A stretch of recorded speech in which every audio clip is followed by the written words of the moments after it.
na ay mga tao nga portig yung buutana sa diha pang pobre pa. Kana bang murag kuan kay siya maki-Dios, maki-tao, unya mahay kay mo alagad pero sa diha nang ni asinso nagmaayo, niya murag inila nakaestanan.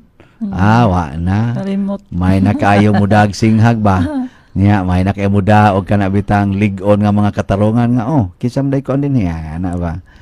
Pagod namo mga pare. Kami mga pare ba? Sa seminarista pa mi, purti gid namo kahambol. Tabang kami gyud. Utang kay gyud. Sige ti, sige. Sunod-sunod. Ana jud kay mi. Pero Kapare. kapare na, di ba? Kadagana na mo. Ano atul sa ninyong day off nako. Wala soko na. Soko na Dali yan. na kay masoko. Idig-ingon nga. Kuan pa ko, kana ganing sista pa ko ay kog tanduga. Ana. Kana bang kusog na kayong magbuot. Pero sa una nga kuan pa mi kana ganing seminarista pa nga pagigahom, wala pa gid mi ordination inana. Hapit kami tanan gyud. Di gid mi magbuot kanang submissive kay mis tanan. Ana bisan ako submissive kay ko. Pero karon nga kuan nabi ako kaning pare nako, nabi ako pagkabuangon na.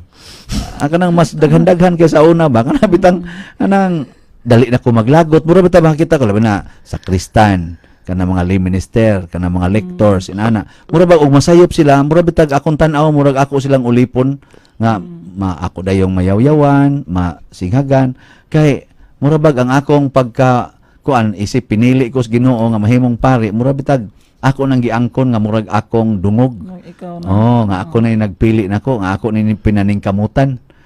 Mao ni karon ang Ginoo ug atong pangutan-on, nasayop ba siya iyang pagpili ni Maria isip inahan sa Dios? Wala gayud. Wala. Kaysa iyang pagpili ni Maria gikan sa pagpili hangtod-hangtod ang iyang pagka-inahan sulundon kaayo iyang pagkamapaubsanon. Murag ang iyang pagkamasinugtanon kanang yung unsay sugo sa Dios, yes dayon. Natuman gid niya murag angayan gid siya nga mahimong tawgog inahan sa Dios kay portig yung Dios nuna ni Maria.